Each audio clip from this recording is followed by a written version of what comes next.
Greetings to you, friends and family, and welcome to another episode of the DJP. It's me, your host, Justin. So what's going on? Not enough time and not enough money, right? I mean, I know I'm not alone in that.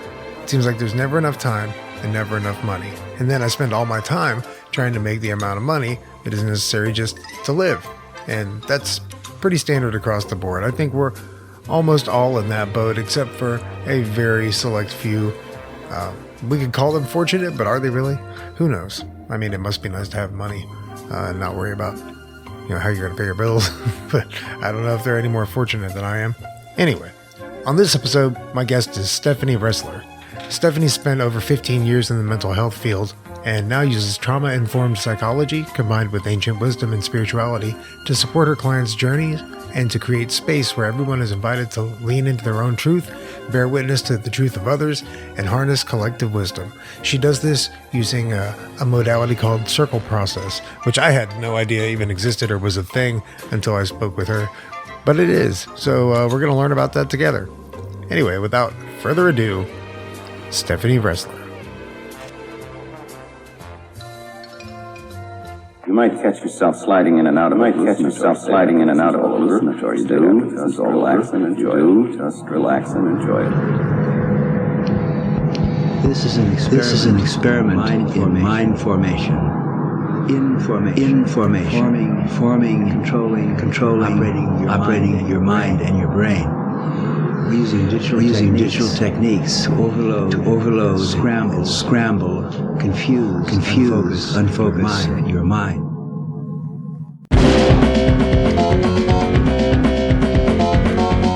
The natural state of the brain is chaos.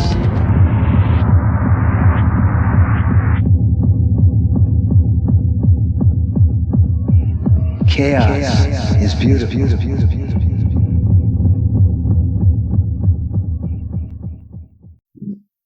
Hello. Hey, what's up? How are you? I'm well. How are you doing? Good. Sorry about this. I'm not sure. Ugh. It's like I didn't even think about it, even though it's part of my daily frustration in life. And that was, it's people, what did you say? It was, they're practicing cello and piano? Directly so I live in above you? China. I live in China and I'm in close quarters with everybody. So it's like you just sort of have to live with the lifestyle noises of everybody else around you. Right. It's really one of the things I'm very happy to to get away from. Yeah, I can imagine. But right now it's not going on. So hey, lucky us. it might pick up. So I don't know. I just hate to kind of ruin the recording if that's. That'll be all right. I think we'll survive. I'm pretty sure we've both been through worse. Yeah, that's true. There's a bird somebody has a pet bird that also lives across the way, and it's like the loudest thing ever. Every morning I just have this. At first I was like, oh, what a beautiful bird song.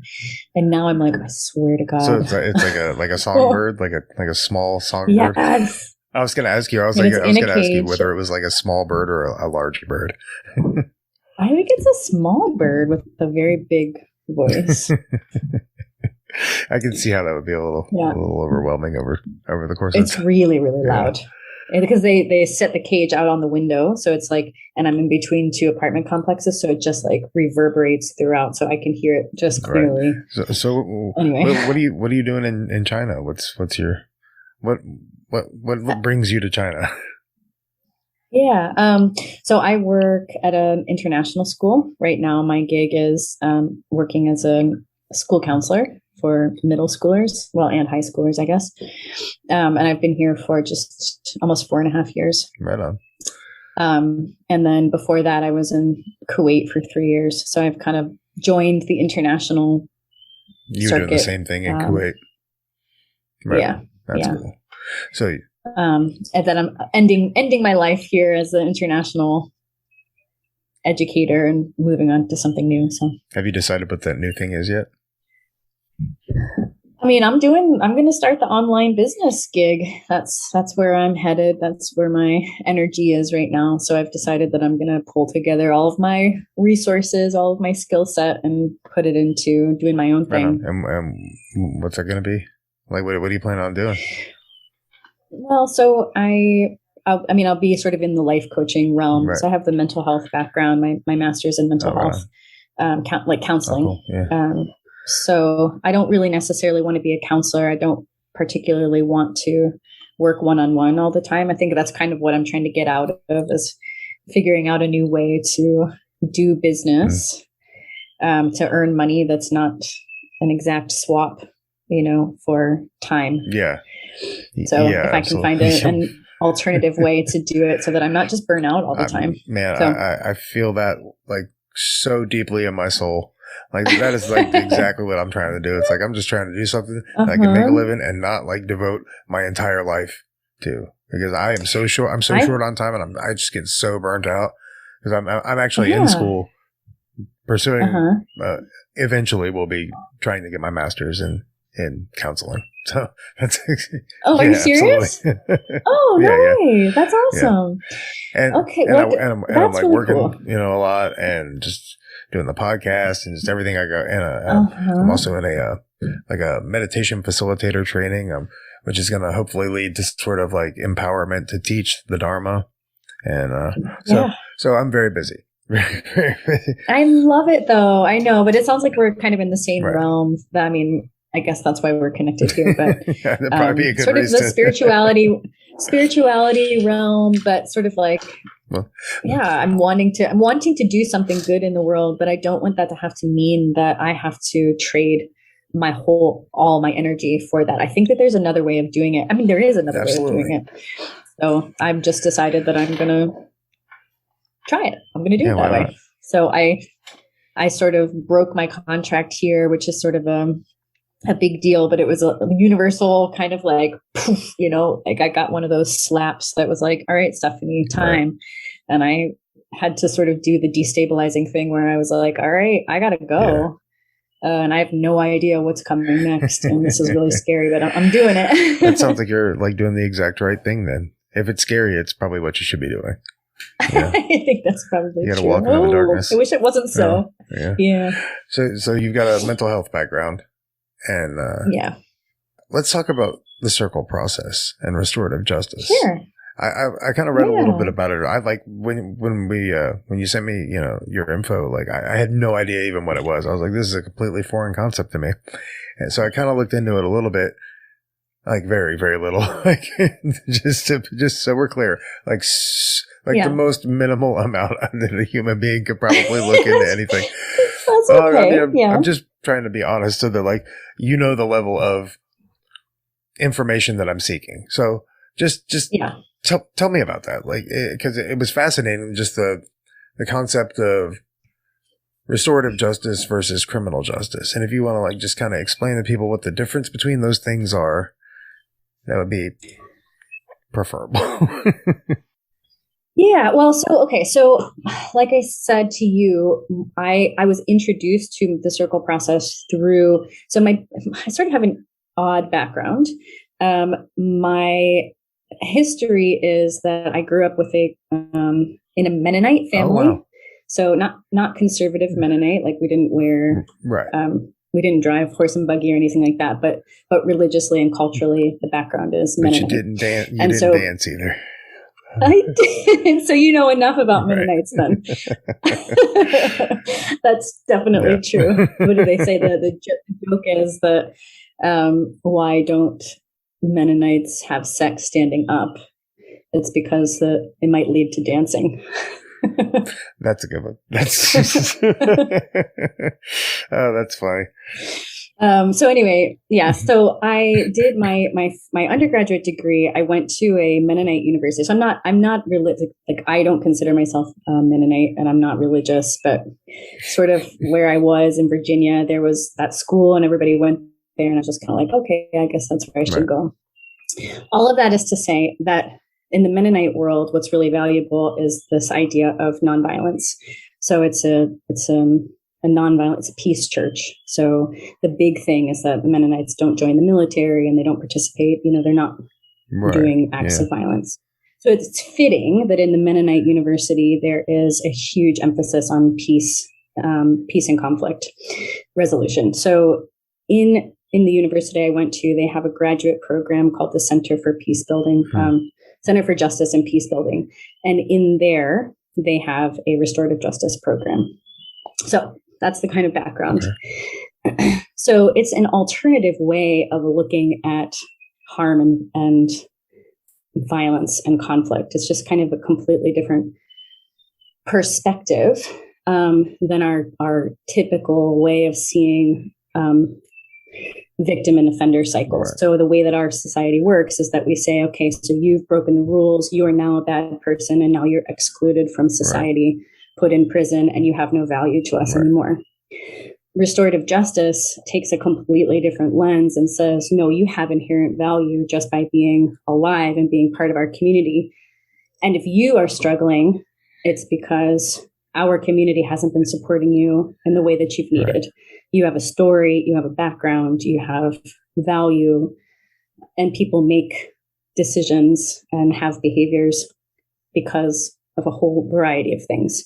Oh, absolutely. So anyway, then these circles come into play where they provide an opportunity. So in really, you do a lot of work to lead up to this, but in victim offender situations, you would actually get to a point where you prepare people to sit in circle and you invite pretty much anybody who's been impacted by a harm that's been done. So I remember watching a video, for example, of these kids who, they were like teenagers and they were in some town and they burnt down this historical bridge in the town. So it was like really devastating to everybody. There was so much anger. And our typical way of dealing with that would be, okay, you're juvenile delinquents, we're sending you into, some sort of, but in restorative justice, you're saying, okay, let's hear the story of these kids. Let's understand what they were thinking, feeling, what their thought process was. And then let's also have them hear about how their actions have impacted the community, and that transformation and shift and how we change our behaviors and how we move and grow is impacted by having to really feel and understand how our choices impact others. Does that make sense? It makes absolute sense. Yeah.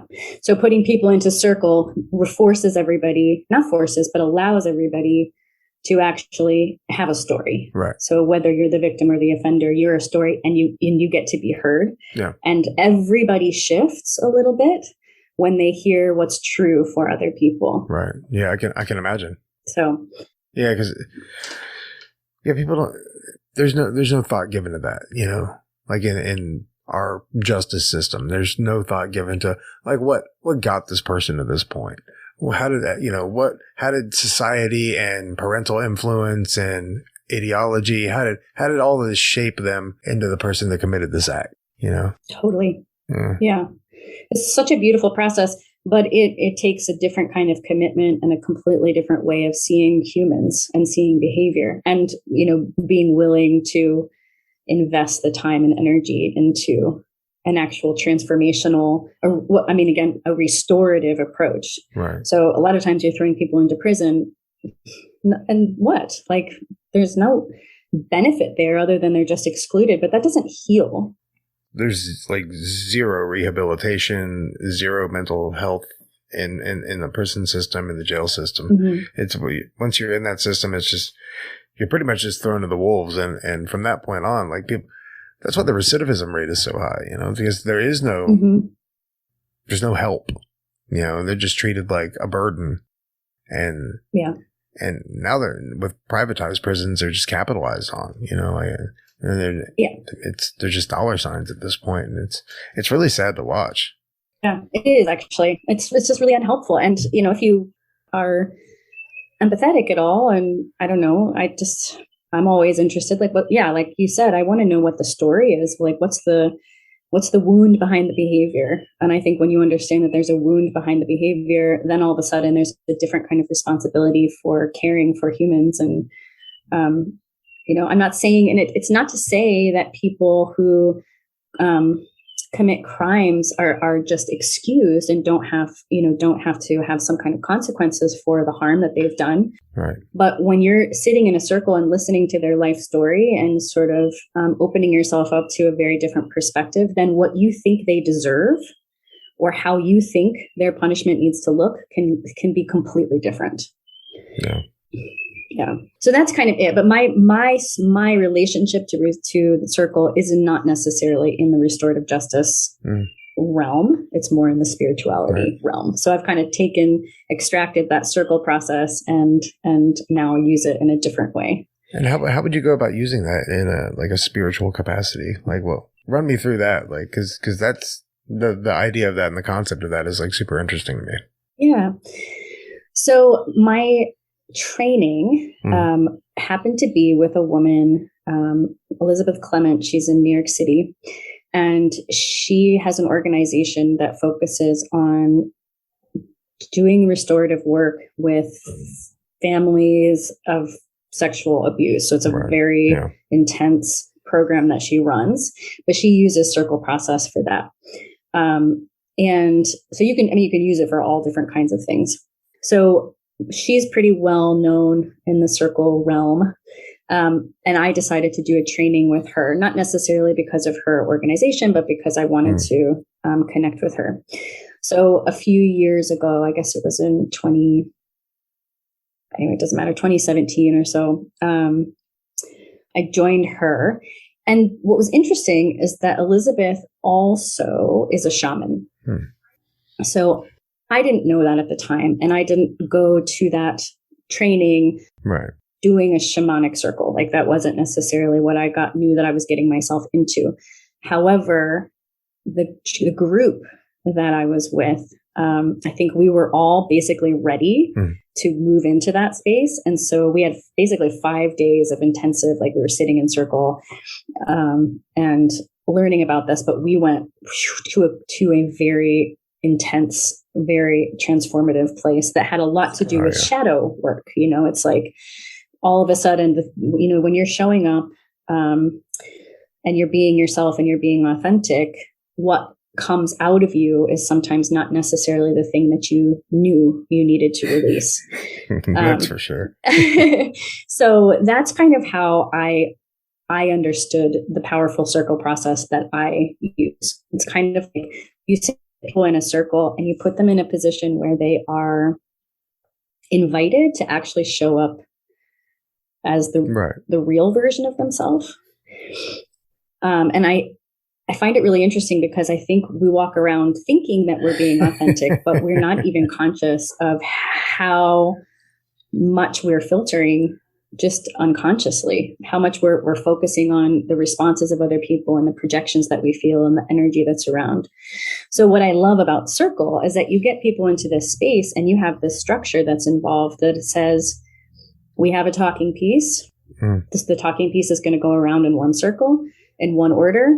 And when you have the talking piece, you're the only person who's allowed to talk and everybody else has to listen. It's very simple. But there is something really important about the opportunity to speak what's true for you and not have anybody respond, for that only to be held as just truth. Yeah, that's so important. So important. Like, there's so many times where I've just, I just wanted to get something off my chest, and just, there's no space for that. People always want to respond and tell you that, the way you're feeling is invalid, or, oh, it'll be better, or somebody's got it worse, or it's like, I'm not looking for that. Like, can you just listen for a second? Like, I don't need advice. I don't need you to say anything.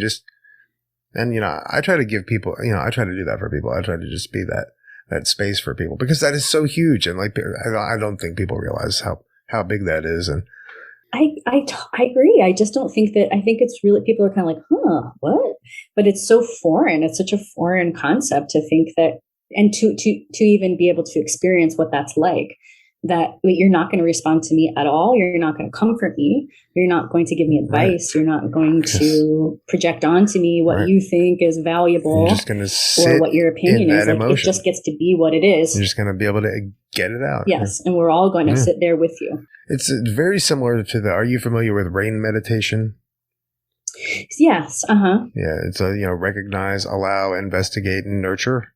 it sounds very, very similar to rain meditation. The format of it and the way it's laid out. It's like, you recognize the issue, you allow it, and you sit with it, and then, you investigate where that stems from. You investigate the feelings of the feeling tone of the body that correlates with that emotion. And then, you just nurture it. You just be okay with it. And be like, it's okay to feel this way. Like, you're not wrong for feeling this way. You're a human being. and just, like you were saying earlier, you have value. Right. Yeah. Just who you are, just what you have to say in and of itself as is valuable enough. And what I love about Circle is that it's faceted in the sense that the benefits are both from you being able to speak and be heard and be seen, but also the value of having to be quiet enough to listen actually to other people. And so much of the time when I hold these circles, I do what's called witnessing round. So we are not giving advice or responding to what anybody has said, but you're more saying what resonated with you. What is it that somebody else said that actually hit home for you? And so often, at the time you have somebody who's speaking saying, I just feel like I can't be seen, whatever they're saying, whatever their vulnerability is exactly the thing that's meaningful for somebody else. So the act of actually stopping, from listening from the heart, not thinking that you have to respond, not worrying about what your response is going to be, but just listening, is super meaningful for you. Like what you get to learn from other people based on just the simple things that they're saying absolutely is part of the process. So it's like, it's really, really cool. It's so much more powerful than it sounds. When I'm like, okay, we sit in a circle and we pass a talking piece, it doesn't sound like it would be meaningful, but really there's so much energy that's being exchanged and so much that's going on in those circles. Sounds really meaningful to me, just just from what we've talked about. Like, it sounds like a very meaningful experience. I don't see how anybody could. I guess I could. I guess if people aren't really into that kind of like working on themselves thing, if they're in trance mode and they're just so wrapped up with everything else, I could see how they would be very dismissive of that. But I think anybody that listens to this show probably would find it to be very meaningful. If they've gravitated towards this podcast, then for sure they would be into that, and they would happily sit in that circle and pass the talking piece. Yeah. I also love what happens is that it basically takes away all of the power structure that we deal with every day in our interactions, and it basically puts everybody on the same playing field. So and also the prompts that I ask are the questions that I ask I specifically think about them, but they're meant to pull from a space in the human experience that doesn't have to do with power and who you are. Like, it doesn't matter who you are. We are all sitting in that space exactly the same, just as humans. So if I'm working, for example, when I was offering virtual circles in 2020 in my school, when the school shut down and everybody was scattered in different parts of the world and stuck in different places, I said, okay, let's get together in circle. And my sort of mission was, let's connect. Like, this is scary for everybody. This is intense for everybody. And I would have some people who were like, well, is the administration going to be there? Because I don't really feel comfortable. Like, it doesn't matter if the administration is there. If I'm asking the question, what are you afraid of right now? And you listen to every single person in that group and everybody's sharing what they're afraid of. It doesn't matter if you're the janitor or the head of school. Everybody is going through an experience right now that's making them feel a little bit afraid. We're sitting here as people, not as pieces of a dominance hierarchy. Exactly. Yeah. But we're so used to having to like tiptoe around that and to say, okay, well, which political party are you a part of? What can I say? What can't I say? But I'm saying, I'm pulling out, you're functioning up here and I'm trying to pull you in to the heart space, to a different realm. It's not, yes. That doesn't connect for everybody, but it's such a beautiful space. I think it's like the only space to really be in.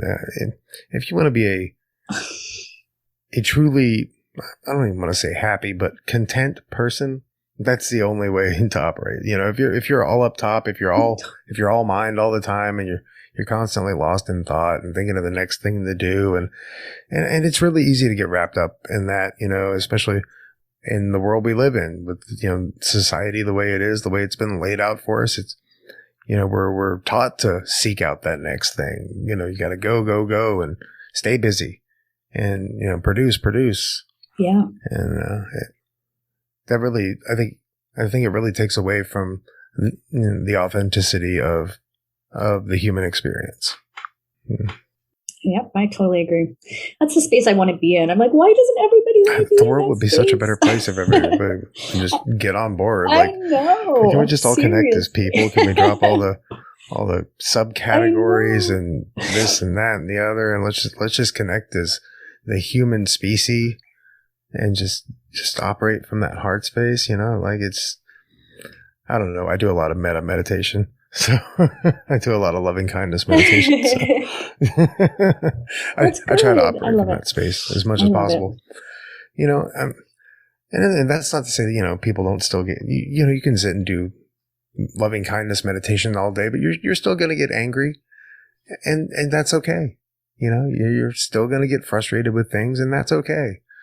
You know, we were talking about society and just the way people present themselves and not being authentic. It's like, you know, the word person is derived from, you know, persona, you know, which was, I think it was ancient Greece where the masks when they were performing plays, and they had like a projector piece, you know, like almost like a megaphone kind of thing built into the mouth to help project the sound. And it was called a persona. So, I mean, really a person is a persona.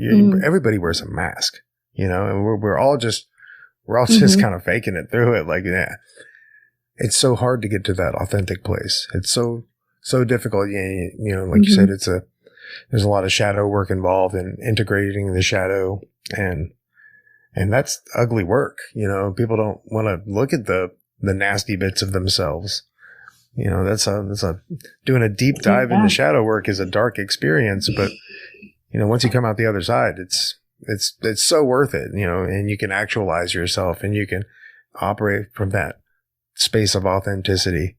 And I think it's just one of the most important things you can do for yourself, and by doing that for yourself, in turn, the world, because the only thing you can do to help other people is work on yourself. Yeah. I agree.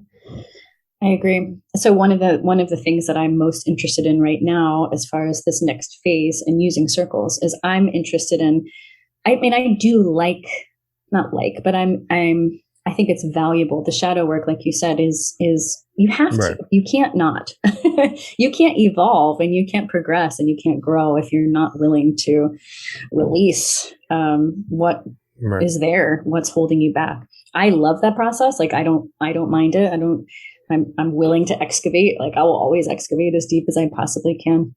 But what I like is to be considering holding circle for people who are in the process of awakening, because that is a painful process. And I think a lot of times that's a space where people are afraid, where they feel isolated. They feel like they're looking around the world and they don't know where they belong anymore, but they don't really have a place to talk about it.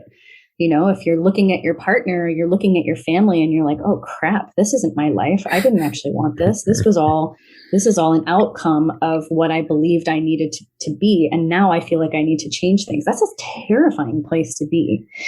Absolutely it is. And I think it's a necessary place to be. I think it's what moves us forward. But I like to have these circles where I can say, look, you're not actually alone. And what you're feeling and experiencing is actually, there's a lot of people who are feeling and experiencing, especially now with this kind of great awakening in the world. Like, there's so many people who are in that space. They're just not talking about it. So we're all walking around being like, oh, I feel so alone and nobody likes me and I don't fit anywhere. But actually, if you would just speak it and you would actually show yourself and move into that space, you would benefit from speaking it, but also others would benefit from knowing that they're not alone. So yeah, because there is a lot of us out there, a lot of people who are, you know, really trying to dig deep into the spiritual side of themselves and the self-actualization and the integration of the shadow. There's a lot of people that are doing a lot of really, really hard work right now. And like you said, I think a lot of people just don't talk about it. I totally agree. But then again, there's still a lot of people out there that aren't doing shit. That's true. And they're easy to spot. They're really easy to spot. You can almost tell when somebody is doing some really deep work on themselves. It's just like a certain way that they carry themselves, a certain way that they interact with other people, and you can definitely tell the people that don't. Yeah. Yeah, and I guess the thing is you can't force it for people, if they're not ready. You gotta want it. I could show you the path, but I can't walk it for you. And I guess sometimes it happens in surprising ways when you're not expecting it. Sometimes the universe is like, you're doing it. Look, it's time. I got into one of those situations recently.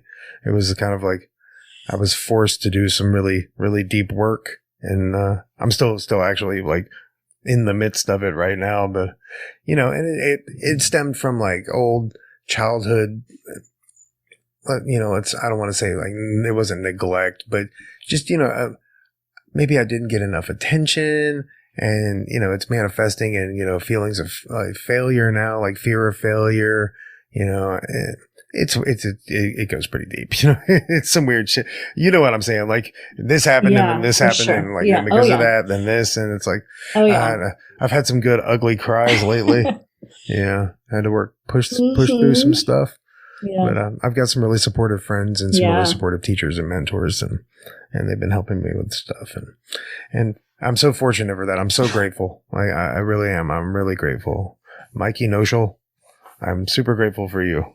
Oh, I think that's another thing that people forget, or that's been undervalued in our society. Just as somebody who's starting on the coaching business. So yes, that's part of what I want to do, but also for myself I'm a huge believer in therapy, and in some ways, I guess I wonder if my approach to therapy has been along the same lines as coaching. But I think it's really important to recognize the value of investing in yourself for your own expansion. So, it's not just I'm luxurious enough to have, somebody to talk to and help out. It's actually so even as I'm learning about business, I'm understanding the value of reaching out and being in the energy of the people who are doing what I want to be doing, and sort of allowing their energy to help expand me so that I'm becoming an even more clear, more powerful, more magnetic version of myself.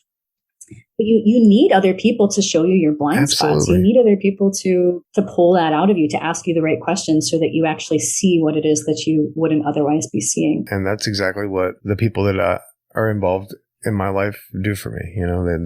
They ask all the right questions at all the right times, and turn me into just a crying mess. And I'm like, oh, I didn't even know that was a thing. Oh my God. But it's so powerful though, I know. Just working through all that shit is so deeply moving, and I think it gives you ultimately more utility in the world. I think once you've worked through that, if you're still dealing with repressed trauma, you're not operating at 100% capacity, and I don't think any of us are. I think that's that awakened state that, only Buddhas achieve, but we do what we can, and we try to keep a solid practice. At least I do. And it's so hard. It's such hard work, but it's so worth it. I think it makes you a better citizen. I think it makes you a better person. I think it makes you a better friend, a better partner. I think it makes, and that in turn, like I said, just makes the world a better place. If you do that work with yourself, ultimately, it's been put to me it's like a pebble dropping in a still pond, and it ripples out. So what kind of ripples do you want to put out? Do you want to put positive ripples out or negative ripples out, Yeah, definitely. I'm always amazed by how sneaky and complex this idea of unworthiness is. That you're talking about. To me, it's just it's incredible how intertwined it is in everything that you do, unconsciously and consciously. it's so prevalent too. Like I didn't realize, like, until I really started pulling up some of that stuff and like really trying to work on it, I didn't realize how like everybody fucking thinks that. Everybody thinks they're not right. Like literally across the board. Like, no, I feel like a piece of shit. I think everybody hates me. Like, you too? God damn, I didn't know. I thought I was the only one. I thought I was the weirdo. Yeah.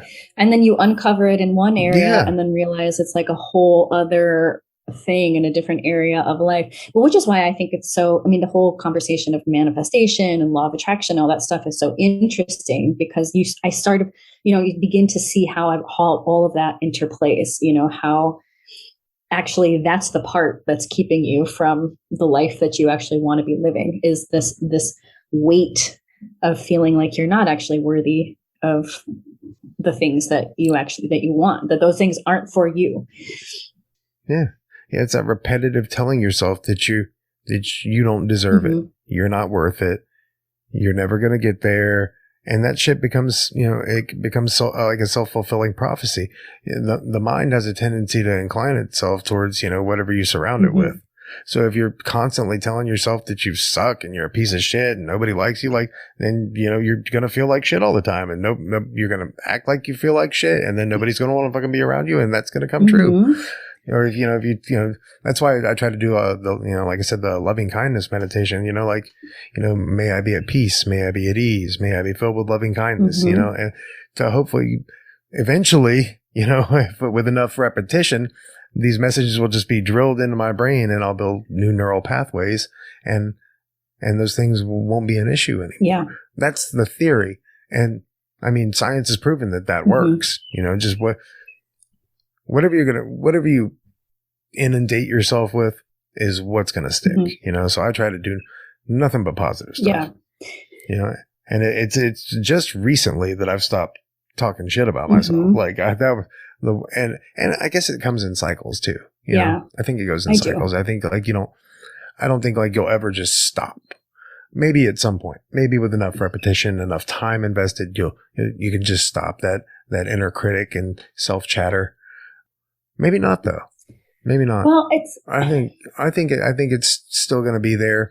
I think it'll be less frequent and probably not as intense when it happens, but I think it's still going to happen. Yeah. But we can only do what we can do. Yeah. We're working with what we got. I think so. And I think the whole point is to just be to be constantly expanding. So acknowledging it, seeing it, sorting through it, exactly. And then growing, and then acknowledging it, seeing it, sorting it, and growing. But I know that I had mentioned to you, so one of the things that I'm learning about and have really just loved learning about is, hypnotherapy and NLP, and just the way that the unconscious mind actually plays a role in that idea of unworthiness. So the affirmations and sort of the conscious component of rethinking those things are really important and kind of rewiring. But it's actually, to me, what I think is really interesting is when you actually are digging deeper and changing the story from the unconscious and the subconscious mind. So what they talk about is how from ages 0 to 7, you're just kind of this walking sponge. You're a kid and you're walking around and you're just picking up information in your world. You're not filtering out what's right, what's wrong. You're just accepting it as it is. So your family situation, the stories that you're picking up about, how people work, how you experience love, how money works, who gets money. I mean, it goes on and on and on, but you're just receiving it. It's just getting programmed into you. And then at age 7 is where you actually develop your ability to sort of start filtering through. So all of the stories from your early childhood can stick with you as part of that weight of unworthiness. So, and I think that's really interesting because children are constantly being told, no, you can't do that. No, that's not right. No. Stop. Right. You're not, you can't have this. No, you didn't deserve this. There's all these little messages that you're picking up. So part of the work too, that I really like is to go into the subconscious and start to pull out some of the crap that was installed early on in the blueprint, in the early childhood blueprint. And then you reinforce that stuff with the affirmations, like consciously, and you can actually make expansive changes. But it's like they say, if you have a dirty magnet, You know, like if there's stuff in your energy field and in your aura, there's all this like weight that's there. It's harder to move. You're not attracting stuff as potently. Right. Yeah, that's You're true. even repelling things sometimes.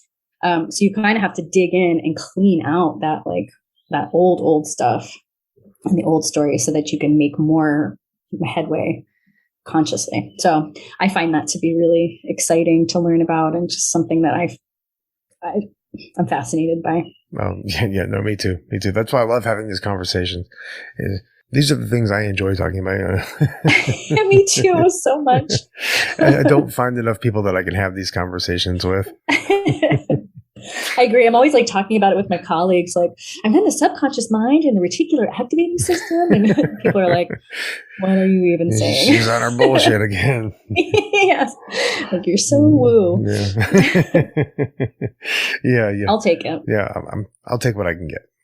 Yeah. I like it. It's what I incline the mind to, you know, it's what I try to surround myself with is positive people with positive messages. And yeah, it's just fascinating.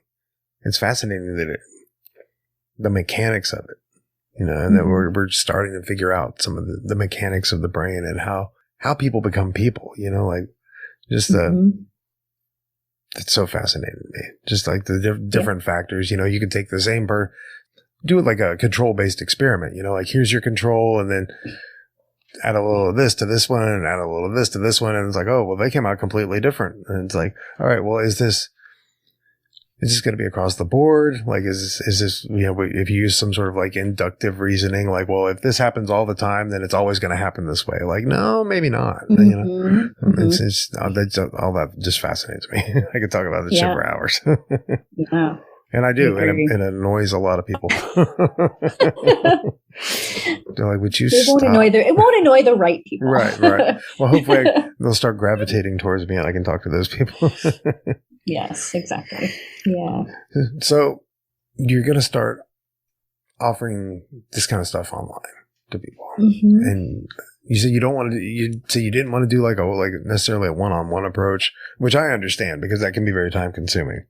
So what kind of approach are you like thinking about doing? Just like videos or like what are you going to do? Like if you're not doing one-on-one, like how? Yeah. You know, like I don't. So, I mean, it's a good question. I'm trying to work it out myself, but it's not that I'm opposed to doing one-on-one. I actually do like that work. Right. It's just that I think just philosophically, I'm trying to find a way to not have to, you know, like to understand business in a different kind of way where you are not necessarily having to say, I only earn money when I give my time. Like there's other ways to earn money. Right. So that part of it is more like, let me find a different business model that doesn't require me to only get money if I log in my energy. Right. Work smarter, not harder.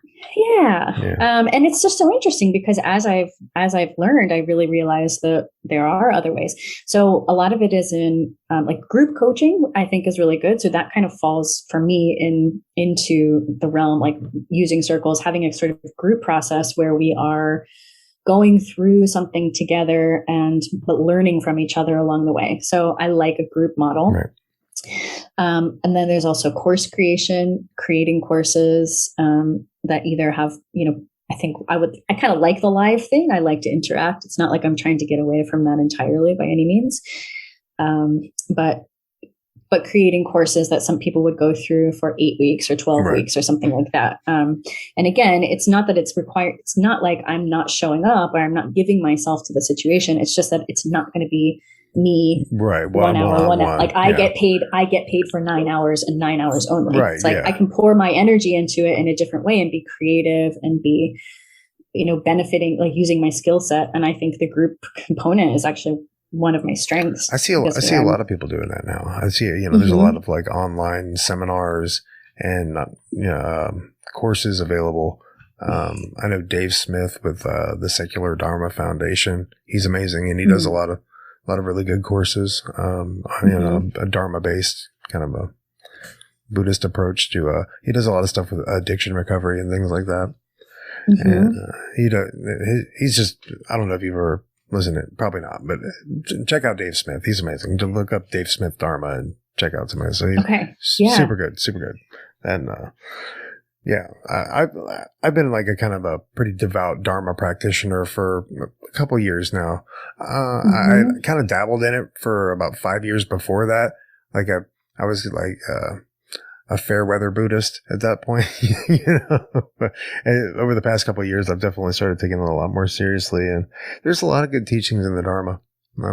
It seems like you would have a pretty good access to that living in China. I'm sure there's a lot.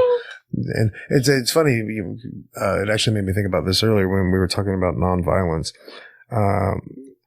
I sit with at least a couple times a month. He's in Germany right now, but I sit with a Zen Buddhist monk who runs the Zalto Foundation, which is dedicated towards promoting the message of nonviolence. He was actually ordained by Bernie Glassman, who started the Zen Peacekeepers Foundation. Okay. It was just kind of a weird correlation. You're like, nonviolence. I was like, that's funny. I know a guy who's like, that's his thing, his nonviolence. So interesting. So what's next? Are you going to stay in China?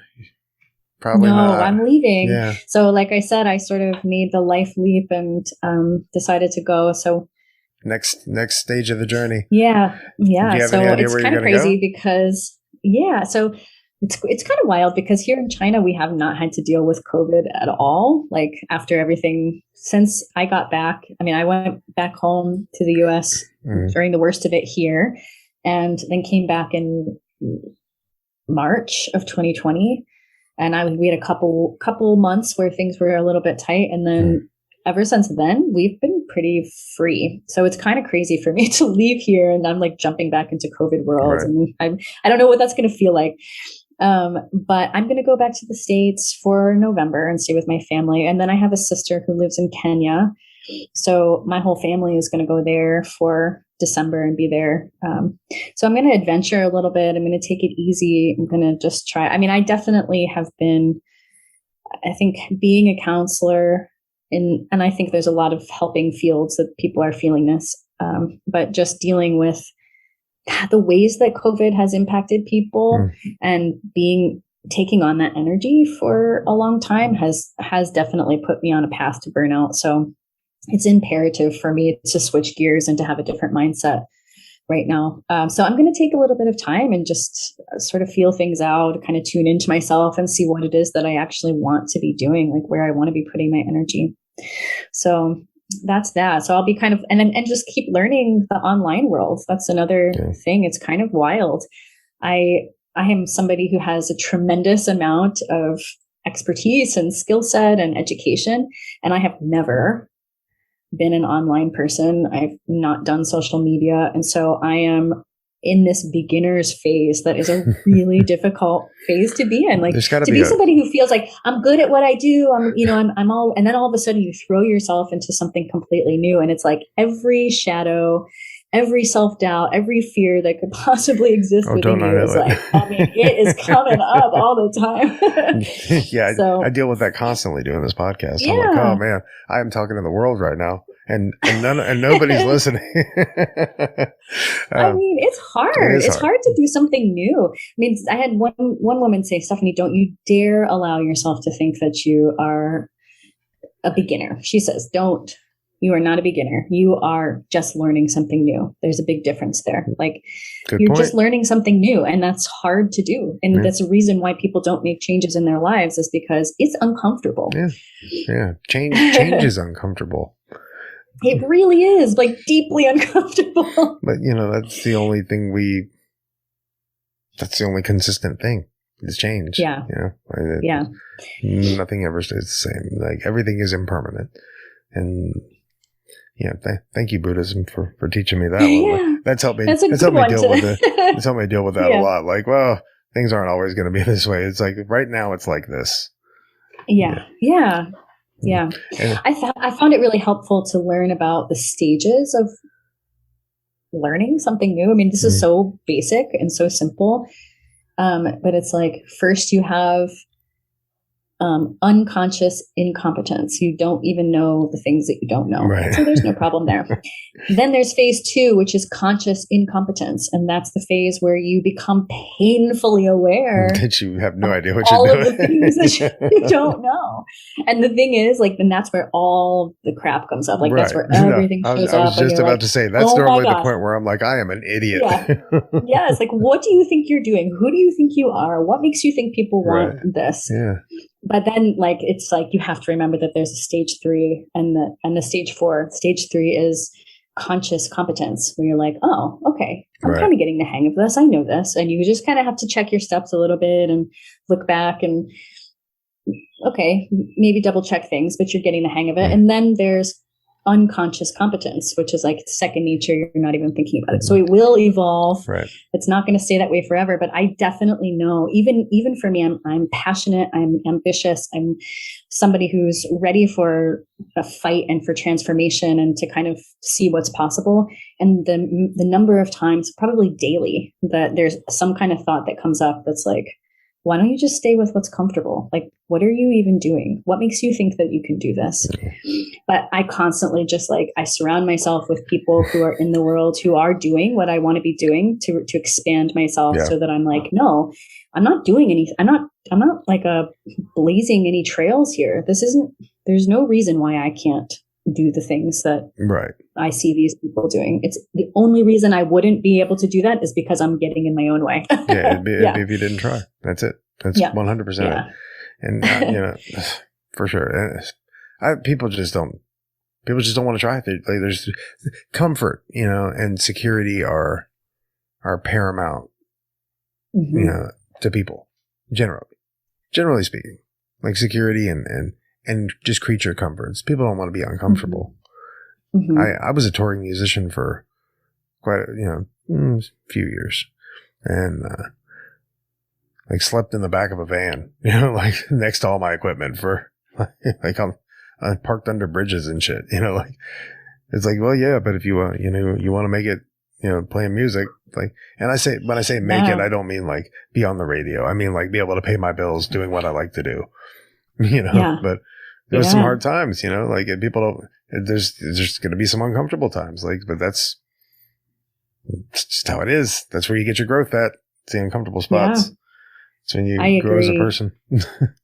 But that's why mindset matters and all the stuff that we've been talking about, like why it all matters, because if you don't have those things, like you're talking about, these kind of mottos or these affirmations or things that kind of push you through, reminders to yourself to be like, okay, this is not permanent. Right. This feeling right now is so uncomfortable and I hate it, but it's not going to be like that forever.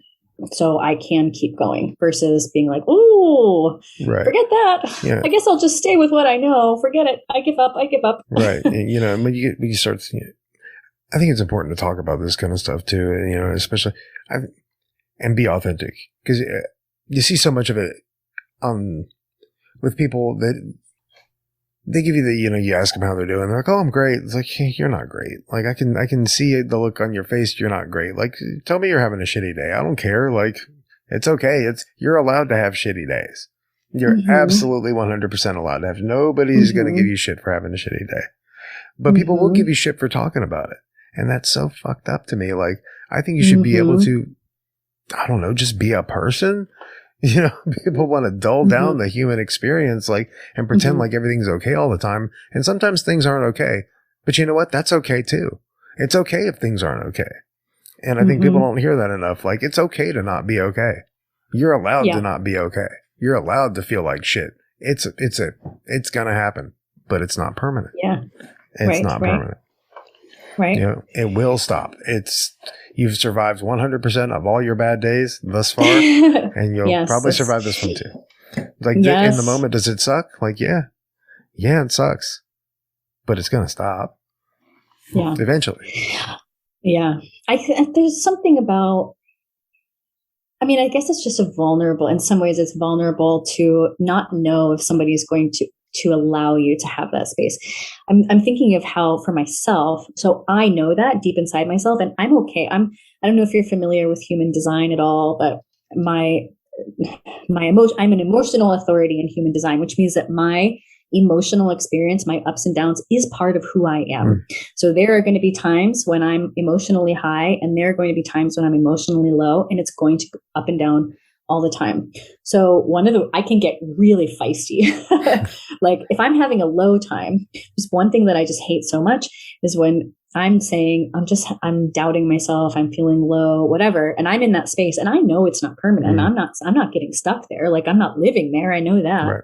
But when somebody like my mom, well, she knows this, and we've had to talk about it because I respond poorly, but she's like, it's not going to be this way forever. You'll be okay. And I'm like, I know I'll be okay.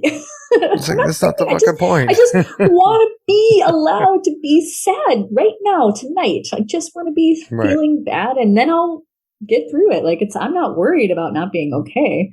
I'm just not feeling it right now.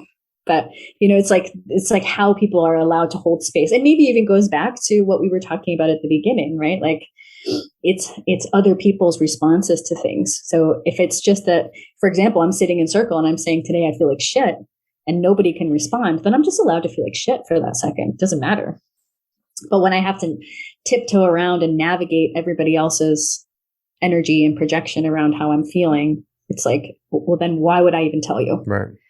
And, I mean, I understand it to a certain point, because nobody wants to be, because, with mirror neurons, you will pick up on that stuff. When, if somebody's having a bad day and they're outwardly showing they're having a bad day, like that is going to affect your mood.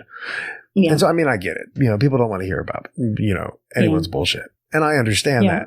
But to be so dismissive of it is a different thing entirely. Like, to be like, no, you shouldn't tell people that you're feeling that way. Like that's completely different than being averse to it. Right. That's true. Mm-hmm. And I think it's, like we were saying, I think it's super important to provide space for that. And tell me how you're feeling, please. I would rather you tell me how you're feeling and let's work through that shit than you continue to sit in it. I mean, you're going to sit in it, but that's how you work through it. I don't know. Psychology's weird, man. People are weird. We're weird. We're weird ass monkeys for sure. Weird in the best way. For sure. Yeah, absolutely that too.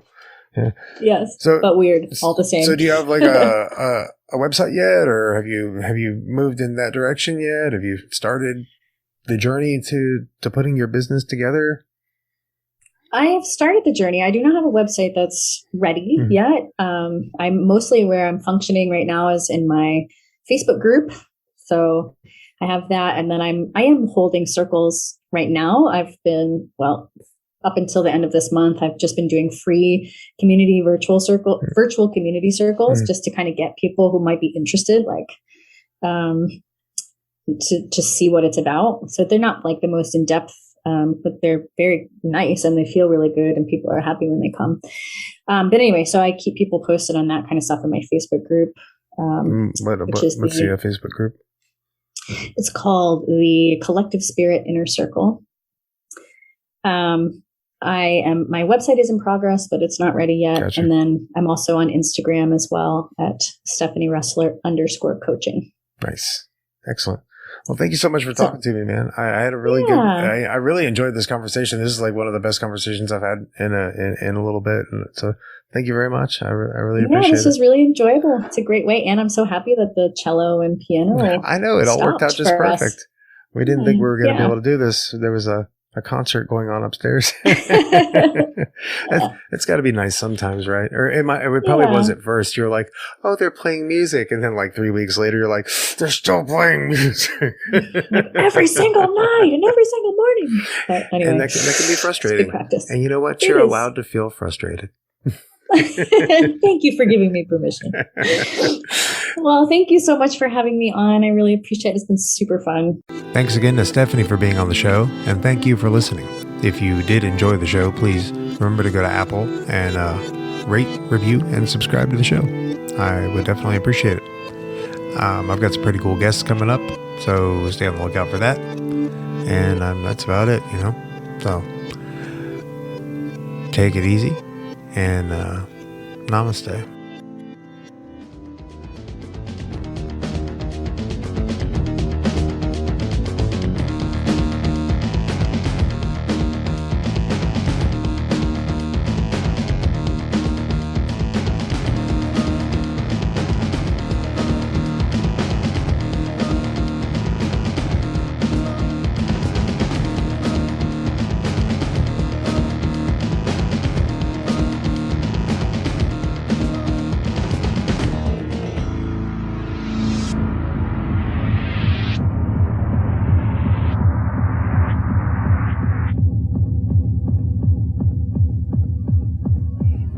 Chaos is beautiful.